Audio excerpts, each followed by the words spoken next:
Bahasan hari ini tentang lebih utama majlisul ilm daripada majlisul ibadah. Boleh juga dibahasakan ilmu lebih penting dari ibadah. Saya nukil dari kitab pertama, Tuhfatul Ashraf, kumpulan kalam Al-Habib Muhammad bin Hadi As-Saggaf, salah satu guru Syekhuna Samahat Al-Sadr Imam Sayyidina Maulana Al-Habib Abdullah bin Abdul Qadir bin Faqih, juz 1, halaman, kalau punya saya 108. وقد فرض الحبيب أحمد بن عمر بن سميد مسألة قال: لو دخل النبي صلى الله عليه وسلم في منزل وفيه حلقتان، حلقة يدرس فيها العلم ويعلم فيها الناس ويذكر فيها الحلال والحرام، وحلقة يذكر فيها أوصاف النبي صلى الله عليه وسلم وفيها ذكر ولادته. Ya, kalau di kita majelis maulid lah, majelis qasidah, majelis maulid.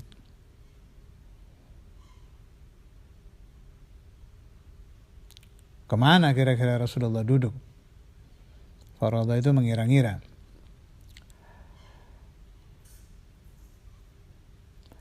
Mengira-ngira di dalam pikiran, kalau bahasa kita, ini kira-kira kalau ada dua majelis, Nabi Muhammad datang, hadir di majelis ta'lim apa di majelis maulid, gitulah gampangannya.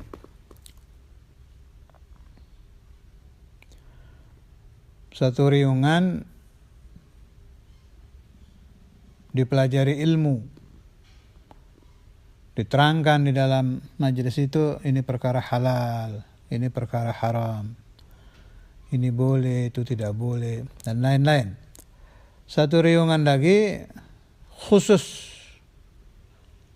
membaca sifat-sifat Nabi Muhammad SAW. Kapan beliau lahir? Gampangannya majelis maulid kalau di kita itu. Kira-kira, kata Al-Allamah Al-Habib Ahmad bin Umar bin Sumaid, yajlisun Nabiyyu sallallahu alaihi wasallam ila ayyil halaqatain. Nabi Muhammad akan duduk di halago yang mana? Di riungan yang mana? Di majelis yang mana? Ke majelis maulid apa ke majelis ta'lim? Bagus sekali ini masalah ini dan cocok untuk di Indonesia. Qala al-Habib Ahmad, yajlisun nabiyyu ila al-halaqah allati yu'allamu fiha an-nas wa fiha dhikrul halal wal haram. Pasti Rasulullah SAW akan duduk di majelis ta'lim, tidak akan memilih majelis maulid. Yang dipilih Nabi pasti majelis ta'lim. Wal halaqatu allati yudhkaru fiha awsafun nabiy sallallahu alaihi wasallam wa wiladatuhu mushtamilatun ala ilm matlub. Memang majelis maulid juga ada ilmunya. Kapan Nabi Muhammad lahir, itu juga ilmu. Penting juga. Walakin al-ula awqad. Tapi yang majelis halal haram, majelis kitab, majelis pembahasan ilm, pembahasan ilmu syariah, jelas lebih kuat hukumnya untuk dihadiri.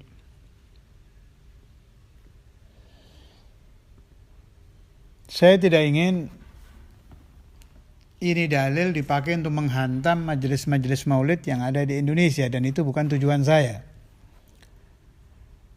Ini fatwa Al-Habib Ahmad bin Umar bin Zumaid sangat benar. Tidak ada kelirunya sama sekali. Tapi jangan salah paham. Yang beliau maksud itu majelis maulid pakai saja gitu loh. Ada orang majelis wirid saja, qasidah saja, maulid saja, tidak ada taklimnya. Ini yang dimaksud. Jadi ini tidak bisa dipakai menghantam majelis maulid yang ada di kita. Sebab di kita yang saya tahu majalisul maulid, ya ada maulid ya pasti ada penceramah. Malah banyak yang pakai kitab. Itu sudah tidak bisa dipakai. Itu afdhalul majalis. Jadi tolong, saya sempat mendengar beberapa pembahasan yang dalil ini dipakai menghantam majalisul maulid. Itu keliru.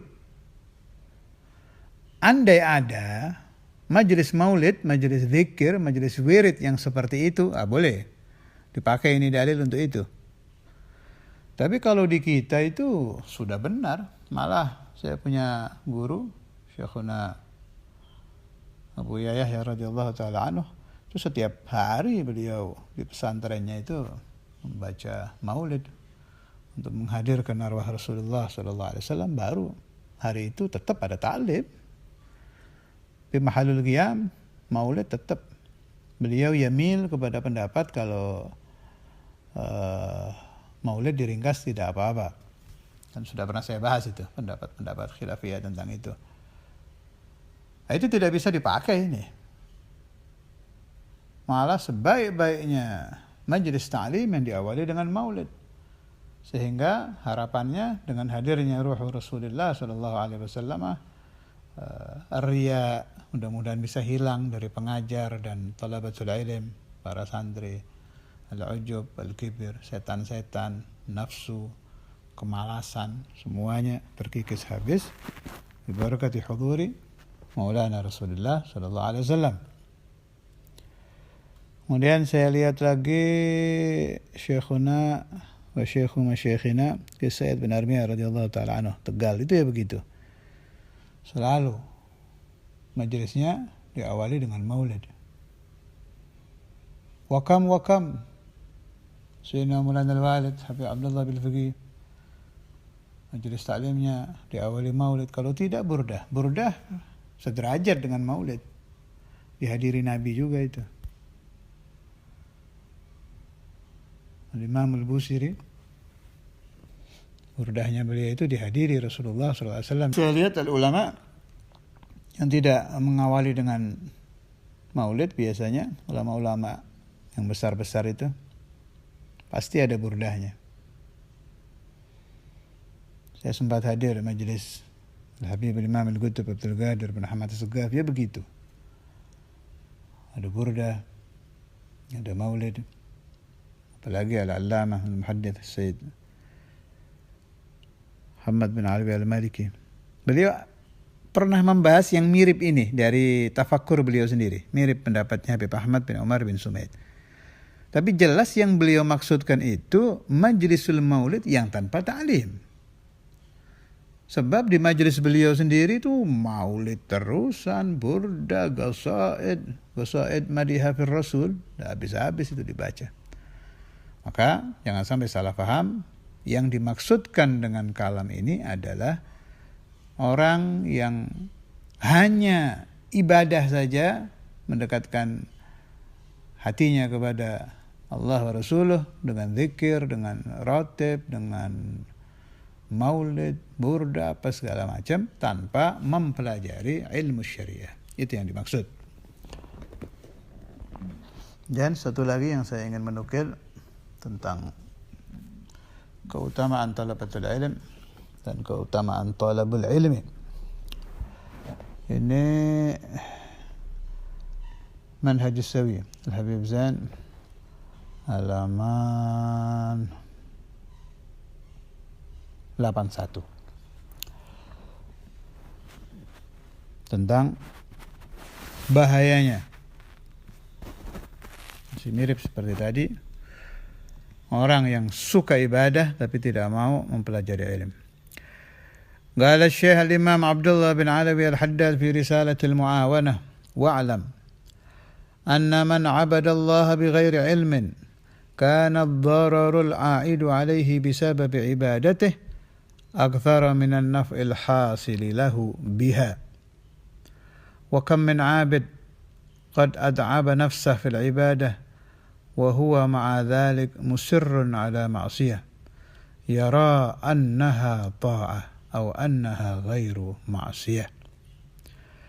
Berkata Imam Al-Haddad dalam kitab Risalatul Mu'awanah, ketahuilah sesungguhnya orang yang beribadah tanpa ilmu, maka bahaya yang dia alami yang kembali kepadanya dengan sebab ibadah lebih banyak daripada manfaat yang dia dapat dari ibadah tersebut. Berapa banyak orang ahli ibadah, qad at'aba nafsahu fil ibadah, dia mencapekkan dirinya.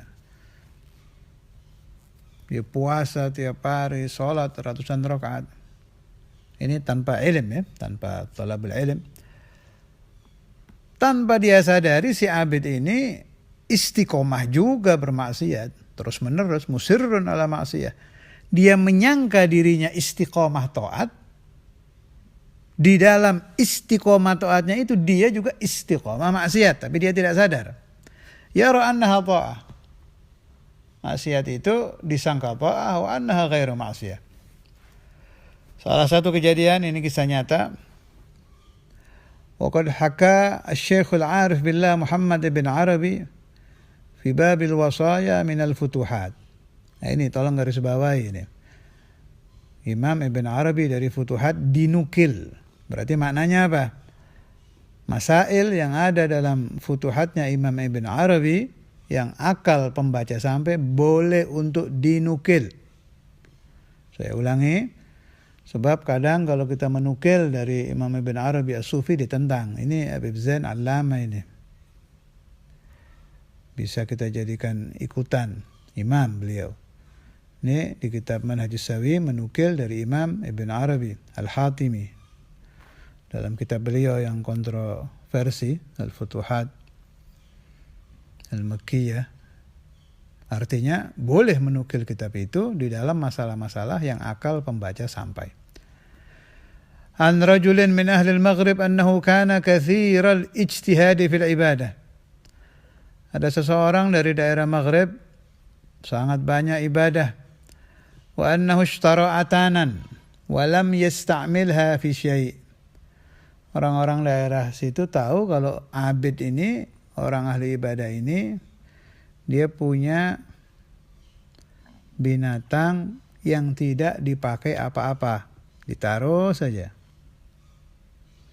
Binatang itu di dalam rumahnya.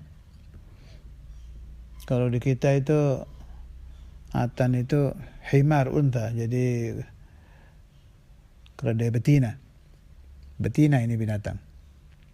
Yang perempuan, keledai yang perempuan. Fasa'alahu insanun an sababi imsakiha. Ditanya oleh orang, kamu ini punya keledai betina tidak dipakai apa-apa, buat apa disimpan dalam rumah? Faqala ma umsikuha illa li uhassina biha farji. Keledai betina itu saya simpan supaya saya tidak berzina. Jadi kalau datang nafsu ingin berhubungan badan dengan wanita, dia saya pakai. Nah, ini kan ngawur ini. Ngawur tapi dia tidak tahu dirinya salah, disangka tidak apa-apa. Asy-syahid fil hikayah hadza fakana la ya'lamu tahrima ityanil bahaim. Orang abid dari daerah Maghrib ini tidak paham bahwa berhubungan badan dengan keledai betina hukumnya adalah haram. Berhubungan badan dengan binatang hukumnya adalah haram. Ini abid terkenal, ahli ibadah ini. Falamma arrafahu bitahrimihi, baka bukaan syadida, intahat al-hikayah bima'na.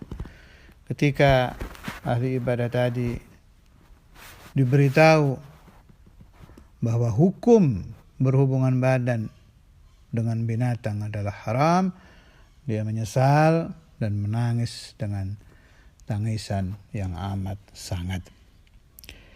Cerita ini bukan isapan jempol, bukan cerita palsu. Kenapa saya katakan begitu? Sebab perawinya Al-Imam Ibn Arabi. Ibn Arabi itu selain allamah mutafannin, beliau keliling itu. Rahala dari negara ke negara. Masya Allah. Kapan saya akan membahas satu pembahasan khusus insya-Allah tentang Imam Ibn Arabi. Supaya meskipun kita tidak mampu mempelajari ilmu beliau, jangankan semua, separuh nggak mungkin, seperempat nggak mungkin. Ya paling kita nukil gini-gini ini satu, terlalu tinggi ilmunya.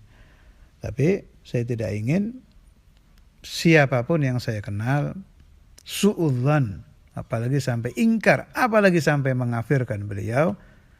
Sebab Sayyidina Maulana Al-Habib Abdullah bin Abdul Qadir Bil-Faqih radhiyallahu taala anhu, saya mendapat riwayat ini dari Kiai Zainullah Bululawang almarhum pada waktu rapat mendekati haul Imam Al-Habr Al-Habib Abdul Qadir bin Ahmad Bil-Faqih.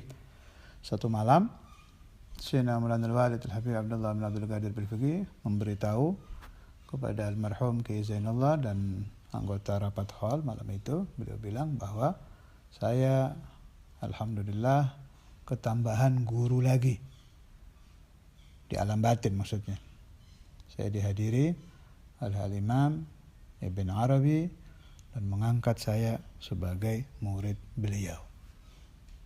Buat saya ini sudah di atas dalil sudah. Kalau orang sekaliber Syekhuna Samahatul Ustadzul Imam Al-Hafidh Al-Musnid Al-Qutb Al-Habib Abdullah bin Abdul Qadir Bil-Faqih radhiyallahu taala anhu saja mengaku dirinya sebagai murid Ibn Arabi, ya apalagi kita.